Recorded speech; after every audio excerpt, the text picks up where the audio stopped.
Today చేపల curry అనమాట. సముద్రంలో పడిన చేపలు ఇప్పుడే ఫ్రెష్గా వచ్చినవి అనమాట.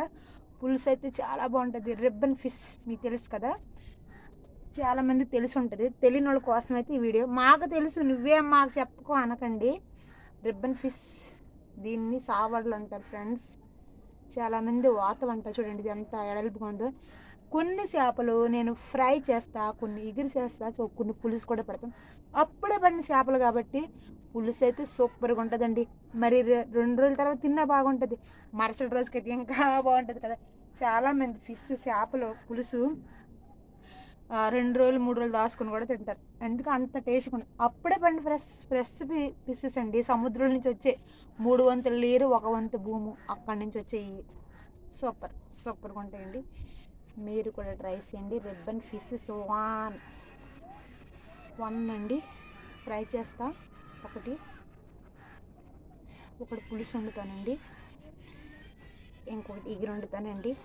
మీకు కూడా వేస్తానండి, 2 వచ్చేసేయండి. ఎక్స్ట్రాగా ఇవి కూడా ఉన్నాయండి. దీన్ని మనం ఏదో చేద్దాం. ఈ చేపలు ఏమంటారండి నాకైతే తెలియదండి. ఇయ్యొక 3 అయ్యొక 3 అండి.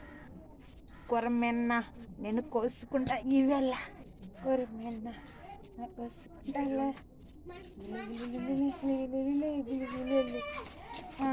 మేడం ఫ్రెండ్స్ అదనమాట. నేను మా అక్కల కూతురు అనుకొని పిలిచిన, వాళ్ళు ఎవరో నాకు తెలియదు, నేను చూడలేదు కూడా. ఇది రిబ్బన్ ఫిషెస్ అనమాట.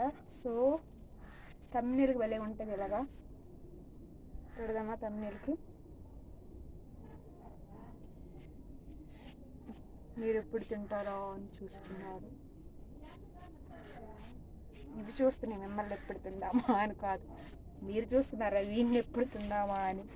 ఓకే, మరి ఇంకెందుకండి, ఎంతసేపు మన ఆస్తి కదా చేస్తాం.